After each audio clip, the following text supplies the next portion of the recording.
नमस्कार मंडळी, अन्नपूर्णा किचनमध्ये तुमचं स्वागत आहे। उन्हाळा चालू आहे, आपण त्यासाठीच थंडगार पदार्थ बनवतो। त्यातच आज मी थंडगार असा आंबट गोड मठ्ठा बनवणार आहे। मठ्ठ्यासाठी इथे मी अर्धा किलो दही घेतलेलं आहे। चवीनुसार मीठ, साखर, थोडंसं काळं मीठ। मठ्ठ्यात वाटून घालण्यासाठी इथे मी 2 हिरव्या मिरच्या, थोडीशी कोथिंबीर आणि पुदिना घेतलेला आहे। मठ्ठ्याकरता सगळ्यात पहिले आपण पुदिना, कोथिंबीर आणि मिरची बारीक वाटून घेऊ मिक्सरमध्ये।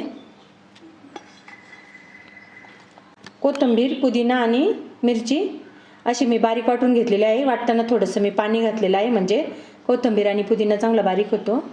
आता आपण दही चांगलं बारीक घोटून घेऊ।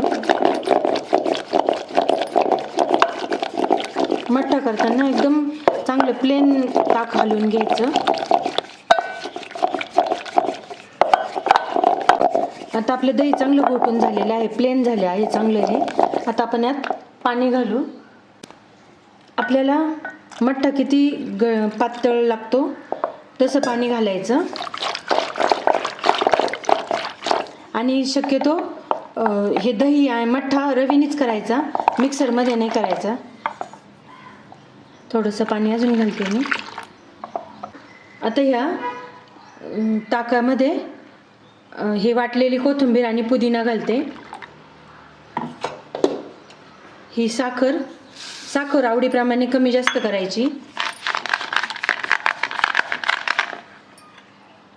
हे मीठ आणि हे काळं मीठ।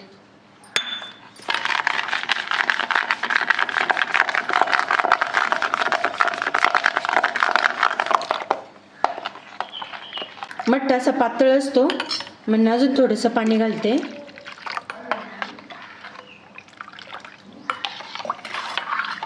आता हा मठ्ठा असा इतका खूप जास्त घट्ट पण नाही आणि खूप पातळ पण नाही, असा आपला छान मठ्ठा तयार झालेला आहे। आता आपण एका ग्लासमध्ये सर्व करू। उन्हात आपला तहान भागवणारा थंडगार असा मठ्ठा आपला तयार झालेला आहे। हा मठ्ठा तुम्ही नक्की करून बघा। व्हिडिओ आवडल्यास लाईक, शेअर आणि चॅनलला सबस्क्राईब करा।